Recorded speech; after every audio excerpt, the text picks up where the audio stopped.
country, sir. Thank you. Shri Ramesh Bidhuri जी। अध्यक्ष जी, आपकी बड़ी मेहरबानी। सुप्रिया जी के 10 मिनट के टाइम में 20 मिनट बोली हैं सर, बड़ी मेहरबानी जी।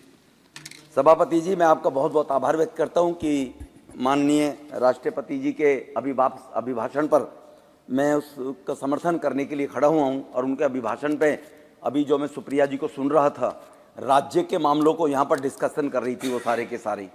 और दुर्भाग्य देखिए कि 10 महीने पहले यही सत्ता में बैठी थी महाराष्ट्र में, और तब पेंशन नहीं मिली लोगों की, और लोकसभा में कह रही है पेंशन नहीं मिली वहां वृद्धाओं को। आंगनवाड़ी का स्टेट का मामला होता है, क्यों नहीं देते वो लोग महाराष्ट्र में?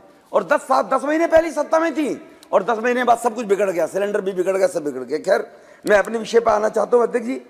किसी भी देश की दशा और दिशा उस देश की सरकार की मानसिकता पर निर्भर करती है। अध्यक्ष जी, आज 140 करोड़ देशवासियों का यह सौभाग्य है कि 50 वर्षों के कुशासन के बाद आज मोदी जी के कुशल प्रशासन को हम सब लोग देख रहे हैं। आज देश का उत्थान संभव हो पा रहा है आज, क्योंकि मेरी मोदी जी की सरकार जो है, इसकी सोच में एक नयापन है। और इस नएपन के कारण ही, क्योंकि नयापन क्या है कि पहले एक सोच थी, मेरा परिवार, मेरा देश, मेरा परिवार ही हुआ करता था, उत्तर से दक्षिण तक सभी। अभी घमंडिया गठबंधन के भी लोग हैं, सबको अगर मैं गिनवाऊं, सभी दलों की सोच देख लो आप। National Conference, Sheikh Abdullah, Farooq Abdullah, Omar Abdullah. Samajwadi Party, Mulayam Singh Yadav, Shivpal Yadav, Akhilesh Yadav, Lalu Yadav, Tejashwi Yadav, Tej Pratap Yadav. JMM, Shibu Soren ji, Hemant Soren ji. TMC, Mamata ji, Abhishek ji. DMK, Karunanidhi ji, Stalin ji, नाती दयानंद जी मारन जी, फिर बेटी कनिमोजी जी। ये सोच इनकी रही है। फिर कांग्रेस अभी कह रही थी कांग्रेस मुक्त भारत करने की बात कर रहे हैं। सुप्रिया जी, आप भी तो उसी टीम के आदमी हैं, आप भी तो कांग्रेस मुक्त करके तो बाहर गए हैं, माने पवार साहब जी। कांग्रेस, जवाहरलाल जी, इंदिरा जी, राजीव जी, सोनिया जी, राहुल जी, अब प्रियंका जी लॉन्च की जा रही हैं। इस देश में और कोई है ही नहीं। लोकतंत्र की दुहाई देते, लोकतंत्र की बात करते हैं। और दूसरी तरफ इस सबसे अलग, आज विश्व के सबसे लोकप्रिय नेता, देश के माननीय प्रधानमंत्री मोदी जी कहते हैं कि 140 करोड़ लोग ही मेरे परिवार के सदस्य हैं। और ये परिवार नहीं, अब मैं बैठा नहीं क्योंकि शरद पवार साहब का मैं सम्मान करता हूं, वरना शरद पवार जी और सुप्रिया जी, और उसके बाद फिर हम सुप्रिया जी के बाद सुप्रिया जी किसको लॉन्च करेंगी पता नहीं। तो इसीलिए कि यही कारण है कि पिछले 10 वर्षों में वो भतीजा है ना, वो बेटी नहीं है। इसलिए यही कारण है कि पिछले 10 वर्षों में देश में एक ऐतिहासिक निर्णय, अभूतपूर्व विकास करने की तरफ देश आगे बढ़ रहा है, क्योंकि मेरे परिवारजनों, ये माननीय प्रधानमंत्री जी की सोच है। अखंड भारत की पहली नींव रखने वाले बंगाल के सपूत सुभाष चंद्र बोस, जिन्होंने अपनी सेना बनाकर और गोरे अंग्रेजों को बाहर निकालने के लिए अपनी आर्मी का गठन किया, नेशनल आर्मी। उनके बारे में इनको 60 साल में किसी को कुछ सुध नहीं आई। उनको भी सम्मान देने का काम किया, उस बंगाल के सपूत को करते पद पर प्रतिमा लगाकर। तो माने देश के प्रधानमंत्री जी ने, जिन्होंने देश को आजाद कराया, उन्होंने नहीं किया। कांग्रेस की मानसिकता ऐसी रही कि पूरे के पूरे 60 साल एक ही खानदान की लॉन्चिंग में लगे रहे। इतिहास के पन्नों में भी सुभाष चंद्र बोस जी कहीं नहीं रहे, एक ही खानदान को चमकाने में लगे रहे। आज हमारे देश में 4 वर्ग के रूप में हमारे प्रधानमंत्री जी ने कहा है, इस देश को बांटने, नॉर्दर्न, साउदर्न में हिंदी अपोज कर रहे हैं, वहां ये कर रहे हैं। इस प्रकार की जो भारत तोड़ो लोग जो घूम रहे हैं, इनके कारण से। लेकिन प्रधानमंत्री जी ने कहा है हमने विकास करना है। 4 ही जातियां हमारे सामने है, महिला है, युवा है, अन्नदाता है और गरीब है। और इतिहास साक्षी है कि जब यहाँ क्रांति देश में आई है, तब तक उसका बिगुल युवाओं ने बजाया है। और माननीय प्रधानमंत्री जी ने, जो आज 65% आबादी 35 साल से कम उम्र के लोगों की देश में है, और 25 साल से कम उम्र की आबादी हमारे देश की 50% के लगभग है। क्योंकि प्रधानमंत्री जी की दूरदृष्टि के कारण, अगर हम उन 1857 की क्रांति की बात लें, तो हम धन सिंह कोतवाल, मंगल पांडे, रानी झांसी की रानी, तात्या टोपे। उसके बाद अगर हम अंग्रेजों के साथ में आए, तो भगत सिंह जी, राजगुरु, सुखदेव जी, चंद्रशेखर आजाद, खुदीराम बोस जी, राम प्रसाद बिस्मिल जी, ऐसे वीरों के कारण ही देश आजाद हुआ था।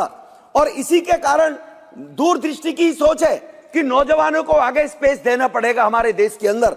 और ये कुछ पंक्तियां हैं जो लिखी जाती है, जिन्होंने कहा है कि तलवारों की धारों पर इतिहास बनाए जाते हैं, जिस और जवानी चलती है उस और जमाना चलता है। ये सोचकर ही हमारे देश के प्रधानमंत्री जी ने युवा शक्ति को आगे बढ़ाने के लिए विकसित भारत का संकल्प इन्हीं युवाओं से संपूर्ण होगा। इन युवाओं की तरफ ध्यान देते हुए मोदी जी ने कहा है कि अभी जो नव मतदाता सम्मेलन में भी उन्होंने आग्रह किया था कि जो आज की हमारी पीढ़ी है, 40 साल 50 साल 45 साल जिन्होंने ये तंज झेला है, वो आज का जो 22 साल का नौजवान है, भारत विकसित भारत होगा, उसको ये तंज झेलने की आवश्यकता नहीं होगी। युवाओं के उज्जवल भविष्य के संकल्पबद्ध प्रधानमंत्री जी ने अनेकों नीतियां योजनाओं के माध्यम से युवा कल्याण के मार्ग प्रशस्त करने का काम इस सरकार में 10 साल में हुआ। अध्यक्ष जी नेशनल एजुकेशन पॉलिसी, जिसका उद्देश्य एजुकेशन के साथ एम्प्लॉयमेंट, एंटरप्रेन्योरशिप और उसके बाद एक्सीलेंस, ये नई 2020 जो एजुकेशन पॉलिसी आई है, और जो स्किल इंडिया के तहत 1,40,00,000 युवाओं को प्रशिक्षण देने के बाद स्टार्टअप इंडिया से स्वरोजगार में 2018 में 8,600 लोगों को रोजगार, जो दोनों को दूसरे को रोजगार देने का काम किया, और 2023 में स्टार्टअप इंडिया के माध्यम से 26,542 युवाओं को, जिन्होंने और भी लोगों को स्टार्टअप के तहत रोजगार देने का काम किया है। इसी प्रकार से सुप्रिया जी चली गई, ये बोलते हैं, पत्थर फेंकते हैं और भाग जाते हैं जी। सुनते तो पता लगता कि बेरोजगारी देश में कितनी कमी है, कितनी संख्या में कम हुआ है। स्वनिधि योजना 78 लाख लोगों को 10,000 रुपए का लोन माननीय अध्यक्ष जी देकर, गरीब आदमी जो गांवों से शहरों की तरफ इसलिए पलायन करता है कि उसके पास 2 बीघा जमीन है, 1 एकड़ जमीन है, गुजारा होगा नहीं, शहर की तरफ जाऊं, बच्चों का लालन पालन करना है, शहर की तरफ आए, रोजगार नहीं मिला, रोजगार करूं तो क्या करूं, रेडी पटरी खोमचा लगाकर सब्जी बेचना, गुजारा करना, फ्रूट बेचना, चाय की दुकान लगाना, फेरी लगाकर, और वो लगाने के लिए पैसा कहां से आए? 10-20 हजार रुपए होते तो गांव से शहर की तरफ क्यों आता? उनको साहूकारों के सामने हाथ फैलाना पड़ता था। ये हमारे देश के प्रधानमंत्री जी की गरीब आदमी के उत्थान को ऊपर करने की सोच ही थी कि स्वनिधि योजना चलाकर योजना की 10,000 का लोन बगैर गारंटी के, क्योंकि मोदी जी ने 2014 में कहा था कि मेरी सरकार पार्लियामेंट में सांसद बनने के, पीएम बनने के बाद सेंट्रल हॉल में पहला भाषण है अध्यक्ष जी माननीय प्रधानमंत्री जी का कि हमारी सरकार गरीबों को समर्पित सरकार रहेगी। 71 की तरह ये नहीं कहा था गरीबी हटाओ देश बचाओ, और गरीबी आज तक चल रही है। और गरीबों को समर्पित सरकार में स्वनिधि योजना के तहत 10,000 का लोन बगैर गारंटी के, बगैर ब्याज के, 1 साल तक कोई ब्याज नहीं देना गरीब आदमी को, और ऐसे 78 लाख लोगों को पिछले 2-3 साल में काम देने का काम हुआ। इसी प्रकार से मुद्रा बैंक 50,000 से लेकर और 10 लाख रुपए तक का लोन, वहां पर 43 करोड़ जो लोन मंजूर हुए हैं, इसमें 23 लाख करोड़ रुपया नौजवानों को देने का काम हुआ है। और इनकी, मुझे लगता है जैसे कहते हैं ना कि किसी की हरे में फूट जाती है आंख, तो उसको बाद में दुनिया हरी हरी नजर आती है, सूखे में फूटती है सूखी सूखी नजर आती है। ये कहते हैं कि रोजगार नहीं मिला लोगों को, तो 43 करोड़ जो लोन मंजूर हुए, 43 crore SC ST stand up के माध्यम से 7,651 करोड़ लोन SC ST नौजवानों को देने का काम हुआ। हर ब्रांच एक लोन देती है।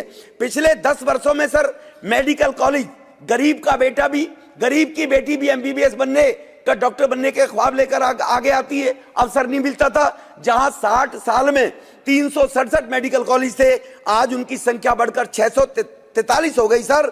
103 केंद्रीय विद्यालय सरकारी खोलने का काम हुआ। अटल जी के नाम से अटल टिंकरिंग लैब, जहां 10,000 खोले जिनमें इनोवेशन को प्रोत्साहन मिले, तो 1 करोड़ ऐसे स्टूडेंट ने उसमें भाग लेने का काम किया है सर। और जहां तक मैं बात करूं खेलो इंडिया, खेलों के माध्यम से स्पोर्ट्स के क्षेत्र में, क्योंकि स्पोर्ट्स ही एक ऐसा इवेंट है जिसमें स्वस्थ शरीर, स्वस्थ मस्तिष्क, चरित्र निर्माण, टीम वर्क की भावना लोगों के बीच में आती है। और इसी के कारण स्पोर्ट्स के माध्यम से जाति धर्म सबसे ऊपर एक सौहार्द की भावना का विकास होता है। जाति धर्म एक तरफ रह जाती है, केवल राष्ट्रवाद की भावना रहती है। जहां ना जाति, ना धर्म, ना क्षेत्रवाद, केवल राष्ट्रवाद नजर आता है। अगर सचिन तेंदुलकर कहीं भी सेंचुरी लगाता है, पूरा देश का नौजवान एक एक ताली बजाता है, भूल जाता है कि दक्षिण का है, पश्चिम का है। हमारे माननीय प्रधानमंत्री की सोच के कारण खेल को आगे बढ़ाने का काम हुआ, जो लोगों में राष्ट्रवाद की भावना आगे निकल कर आई और जिससे जनता में एक नई चेतना जगी है। भारत को विश्व स्तर पर एक नई पहचान बनी है अध्यक्ष जी। पिछले 4 या 5 साल के अंदर देश भर में टैलेंट स्पोर्ट्समैन को आइडेंटिफाई करने के बाद उन्हें सरकार के द्वारा सहायता सर दी जा रही है, जिनमें लगभग हमारे देश में ऐसे जो लगभग 6 लाख के करीब एक स्पोर्ट्समैन को पैसा देकर उनके टैलेंट को उभारने का काम किया जा रहा है। जहां चिदम्बरम जी चले गए, कीर्ति जी, मुझे लगता है उनके पिताजी ने 2019-2013 में जो बजट लागू किया था स्पोर्ट्स का, केवल 1219 रुपए था सर, और मोदी साहब ने बढ़ाकर इसको लगभग 3400 करोड़ रुपया कर दिया, 3 गुना से ज्यादा कर दिया कि भारत का नौजवान उसको अवसर मिले, अपॉर्चुनिटी मिले। और खेलो इंडिया के नाम से ही अलग से 1000 करोड़ रुपए की व्यवस्था की गई है। सितंबर 2014 में सर टारगेट हमारा जो ओलंपिक किया गया मोदी जी ने, और उसको पोडियम स्कीम लॉन्च की गई, जिसके कारण 2016 में एक टास्क फोर्स का गठन किया गया, जो आज इतने मेडल्स आ रहे हैं। ये सर आपके माध्यम से देश को जानकारी होनी चाहिए। उस टास्क फोर्स ने तय किया ओलंपिक 20, ओलंपिक 24, ओलंपिक 28 को टारगेट करके परफॉर्मेंस कैसे बढ़े, इस पर कार्य करना शुरू किया गया सर। खेलो इंडिया टैलेंट आइडेंटिफिकेशन डेवलपमेंट के अंतर्गत 3000 शॉर्ट लिस्टेड खिलाड़ियों को प्रतिवर्ष 6,28,000 रुपए अनुदान देने का काम हमारी सरकार, मोदी सरकार ने किया है, क्योंकि खेल और स्पोर्ट्स में गरीब और सामान्य परिवार के बच्चे, गांव के बच्चे ज्यादा निकल कर आते हैं। कबड्डी, खो खो जैसे भारतीय खेलों को प्रोत्साहन देने के लिए आगे बढ़ाया। इसी प्रकार से 29 अगस्त को माननीय प्रधानमंत्री जी ने फिट इंडिया कार्यक्रम लॉन्च किया गया उनके माध्यम से, जिससे शारीरिक व्यायाम और खेल के विषय में जन चेतना का प्रारंभ हो।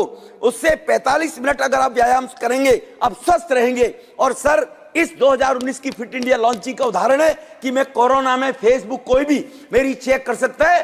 पूरे कोरोना में सर मैं कभी घर नहीं बैठा, लोगों की सेवा में जाता रहा, क्योंकि जो 45 मिनट व्यायाम होता था उसके कारण कोरोना कुछ नहीं कर पाया था। ये हमारे प्रधानमंत्री की सोच रही है सर। आज भी फेसबुक इसका उदाहरण देगा। फेसबुक पर रोज की डेट में जो हमारी पोस्ट होती थी, कहीं हम जो व्यवस्थाएं लोगों को दिया करते थे, इस कार्यक्रम के अंदर fit India youth club certification को 15/8/2020 में माननीय प्रधानमंत्री जी के द्वारा लॉन्च किया गया, जहां स्वस्थ शरीर, स्वस्थ मस्तिष्क, चरित्र निर्माण के माध्यम से 47,133 युवा क्लब पंजीकृत किए देश के नौजवानों ने।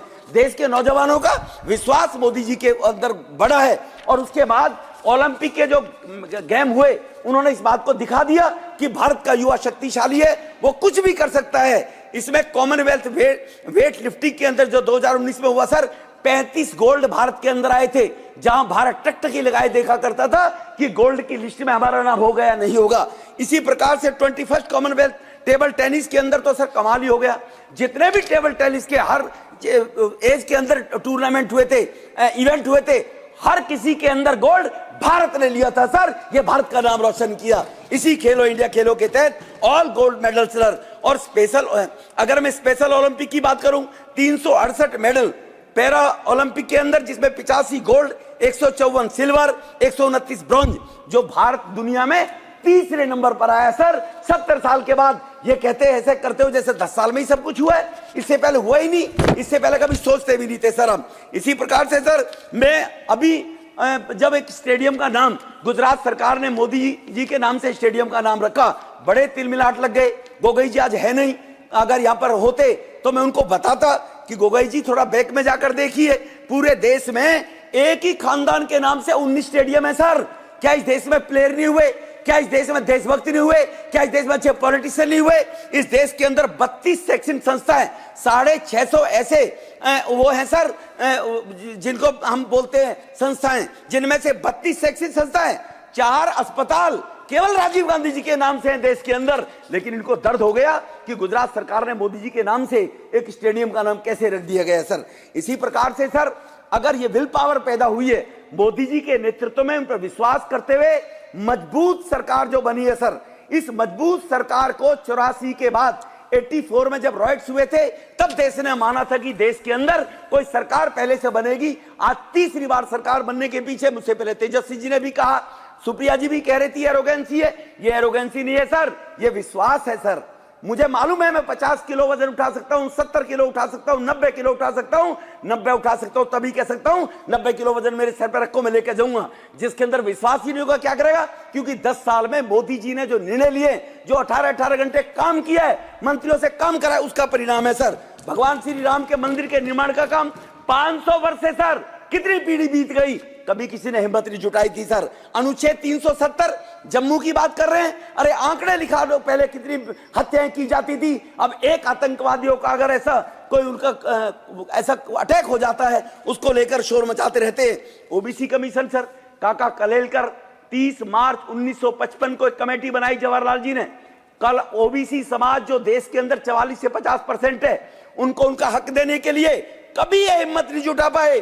प्रधानमंत्री मोदी साहब आए, ओबीसी के लोगों को सम्मान मिलना चाहिए, सरकारी क्षेत्र से लेकर हर क्षेत्र में उनके साथ अन्याय हो, कमीशन में उनकी भी कोई बात सुनने वाला होना चाहिए, एक कॉन्स्टिट्यूशनल राइट देने का काम किया तो मोदी जी के नेतृत्व में ओबीसी समाज को सम्मान देने का काम किया तो मोदी जी ने किया। ये अगर निर्णय लेने की विल पावर की बात थी सर। अगर मैं आप इससे आगे सर मैं बात करूं, जो अपर कास्ट जिसको स्वर्ण जाति हम बोलते हैं, उनमें गरीब नहीं रहते हैं क्या? कभी सोचा?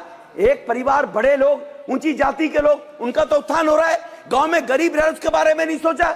मोदी साहब ने बगैर SC ST, बगैर शेड्यूल ट्राइब्स, बगैर ओबीसी किसी के कोटे को भी काटे बगैर उसी में से 10% आरक्षण देकर उन उच्च वर्ग के समाज के गरीब परिवारों को भी सम्मान देने का काम किया, उनका भी एडमिशन हो, उनकी भी नौकरियां लगे, ये कानून लाने का काम किया, जिसका बहुत दुष्प्रचार किया गया देश के अंदर कि शेड्यूल कास्ट, शेड्यूल ट्राइब्स का आरक्षण मोदी जी खत्म करने जा रहे हैं, RSS के मैंडेट पे खत्म करने जा रहे हैं। ऐसा खूब इन्होंने नैरेटिव बनाने की कोशिश की। नारी शक्ति वंदन अधिनियम, सुप्रिया जी चली गई। अरे सुप्रिया जी, आप तो पढ़ी लिखी हैं, अच्छे घरानों की बेटी है, झोपड़ी से निकल कर नहीं आई है। आपको तो मालूम है जब तक जनगणना नहीं होगी, डिलिमिटेशन नहीं होगा, तब तक कोई नई सीट में नया आरक्षण कैसे लागू हो जाएगा? जनगणना 2027 में होगी, 33% आरक्षण उन बहनों को नारी वंदन अधिनियम के तहत मिलेगा ही मिलेगा। क्या गुमराह करोगे? अब बेटियां पढ़ने लगी हैं, सब समझते हैं। इस सेशन में वो कैसे आएगा? वो तभी आता सर, नारी बहनों को ये सम्मान देने का जो काम किया है। और सर मैं दक्षिणी दिल्ली लोकसभा है, जो पहले आउटर दिल्ली हुआ करती थी, उसका नाम दक्षिणी दिल्ली हो गया है। बड़ा बैकवर्ड इलाका है सर मैंने वहां पैदा हुआ हूं गांव के अंदर। जो डेवलपमेंट कोई भी, मैं कहना चाहता हूं इस हाउस के माध्यम से चैलेंज करके मैं बता देना चाहता हूं, वहां पे सर साउथ दिल्ली के अंदर तुगलकाबाद, मेरे गांव का नाम है, पंडित जी कह रहे हैं सर, जो वहां से मैं निकल के आता हूं, वहां पे सर मैंने छोटे से लेकर विद्यार्थी परिषद से लेकर काम किया है सामाजिक क्षेत्र के अंदर। कभी कोई MP सोच भी नहीं सकता था। सरकारों की विल पावर नहीं थी, ये मोदी जी की विल पावर है सर। 885 एकड़ में बदरपुर जैतपुर के अंदर एक इको पार्क, जो एशिया में सबसे बड़ा पार्क बनाया जा रहा, गृह मंत्री इसको उद्घाटन करने के लिए अमित शाह जी गए थे सर। इसी प्रकार से DND से लेकर कालंदी हरिनगर, हम इस जो दिल्ली में सरकार चल रही है, बौने दुर्योधन की, सर 3 मिनट और लूंगा, बौने दुर्योधन की जो सरकार चल रही है, कह दिया हम अपने पास पैसा देंगे, हम सड़क बनाएंगे। गडकरी साहब ने कहा छोड़िए, मोदी साहब ने बहुत पैसा दिया हुआ, मुझे बताइए, मैं बॉम्बे से मिला देता हूं 4000 करोड़ की लागत से 6 लाइन का रोड। जब 2019 में उद्घाटन किया, इन्होंने प्रचार किया, ये तो केवल सगुफा छोड़ रहे हैं। आज वो 70% काम बनकर तैयार हो गया। आयुष्मान, जो हम आयुर्वेद हॉस्पिटल की बात करते हैं सर, 200 बेड का बदरपुर के अंदर अस्पताल, माने मोदी जी ने जाकर उसका उद्घाटन किया, इन्हीं के टेन्योवर बनकर तैयार हुआ सर। इसी प्रकार से waste to energy plant 345 crore की लागत से जो कूड़े के ढेर दिल्ली में लगे रहते थे, वो तेघड़ में बनने का काम हुआ सर। इसी प्रकार से सर संगम विहार में, या जो साउथ दिल्ली में बिजली का कट रहता था, 24 घंटे बिजली नहीं आती थी। आज सर पीयूष गोयल जी वहां पर एनर्जी मिनिस्टर थे, गडकरी दोनों गए, 400/200 KVA का ट्रांसफार्मर 3100 करोड़ की लागत से बना। आज साउथ दिल्ली में एक मिनट भी लाइट नहीं जाती है सर। ये काम, ये विल पावर अगर आई है। ESW फ्लैट 2000-3024 लोगों को, पक्के झुग्गी वालों को मकान देने का काम हुआ, तो मोदी जी के नेतृत्व में 2 साल में झुग्गी वालों को मकान के हाथ में चाबी देने का काम हुआ। इसी प्रकार से सर बदरपुर के अंदर अगर मैं बात करूं, एरोसिटी एयरपोर्ट से लेकर तुगलकाबाद मेट्रो, केजरीवाल जी बोले मैं तो अपनी प्लानिंग बनाऊंगा, ये तो शीला का 4th फेज था, मैं तो परमिशन नहीं दूंगा। हरदीप पुरी जी ने कहा ये नहीं चलेगा, ये मोदी की सरकार है, अगर आप पैसा नहीं दोगे, अकेले केंद्र सरकार पैसा देगी 10,000 करोड़ रुपया, और वो 4th फेज की मेट्रो का काम तेजी के साथ में चल रहा है, जहां तिगरी से लेकर अंबेडकर नगर, खानपुर, लालकुआ, पेलालपुर के लोग जाम में फंसा करते थे, वो 1-1.5 साल में बनकर तैयार हो जाएगी। सर मैं MLA था दिल्ली में, जब मैं MLA था सर, एक हैंडपंप लगाने के लिए, एक टॉयलेट बनाने के लिए तरले करने पड़ते थे। ये प्रोजेक्ट में सर मैं आपको बता रहा हूं 10,000 करोड़ के प्रोजेक्ट है सर। इसी प्रकार से सर अगर रग्बी स्टेडियम, नौजवान बच्चे खेलते थे, DDA की जमीन, बच्चे कहते थे अंकल हमें 40,000 रुपए देने पड़ते हैं किसी भी प्राइवेट में जाने के बाद। मैं गया VC साहब के पास, मैंने कहा जी मैं गृह मंत्री जी से बात करूं या आप करोगे? वीसी साहब ने बताया विदुर जी रग्बी स्टेडियम पूरे भारत में अभी तक नहीं है सर। ये 21वीं सदी की बात करते थे राजीव गांधी जी, लेकिन पहला रग्बी स्टेडियम की लैंड अलॉट करके रग्बी मैदान बनाने का काम मैदानगढ़ी में हुआ। 44 साल में दिल्ली विश्वविद्यालय का कॉलेज नहीं था सर देहात के क्षेत्र में। मैं उस टाइम के वीसी के पास गया 14-15 में, उसी विचारधारा का वीसी रहा होगा। विदुर जी कैप लगा हुआ है, नया कॉलेज तो खुल ही नहीं सकता। मैं बड़ा परेशान। मैंने एजुकेशन मिनिस्टर से कहा, उन्होंने कहा मैं देखता हूं।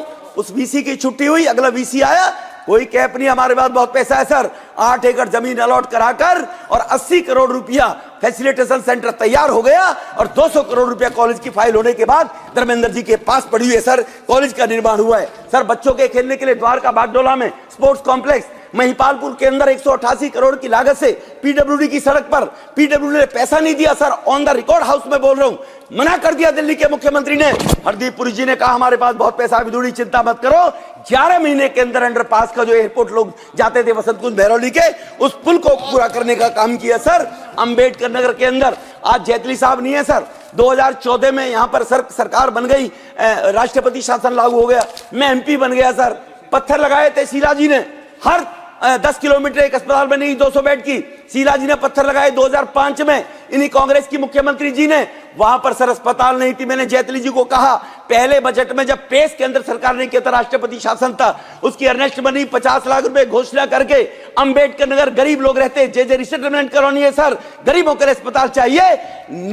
एनबीसीसी कंपनी के माध्यम से वहां पर एक 200 बेड का अस्पताल अंबेडकर नगर में, क्योंकि बाद में बौना दुर्योधन 15 में आ गया तो उद्घाटन करने का इसको मौका मिल गया। लेकिन उसकी शुरुआत की तो मोदी जी की सरकार के माध्यम से वो अंबेडकर नगर में 200 बेड का अस्पताल बना सर। क्या उसका कितना बिल है? उन गरीब लोगों के लिए शादी करने के लिए कई उत्सव पंडाल ही नहीं थे। 6 करोड़ की लागत से अंबेडकर नगर में उत्सव पंडाल बनाने का काम सर हुआ है। और सर सबसे बड़ा काम हुआ है दक्षिणी दिल्ली के लोगों को 5 लाख लोगों को रोजगार मिलेगा। माननीय प्रधानमंत्री जी के चरणों की धूल को अगर हमारे क्षेत्र के लोग देशवासी पिए तो भी कम पड़ेगा। इंडिया इंटरनेशनल सेंटर यशो भूमि जो 25,000 करोड़ की लागत से सर 5 लाख लोगों को वो रोजगार देने का काम करेगा।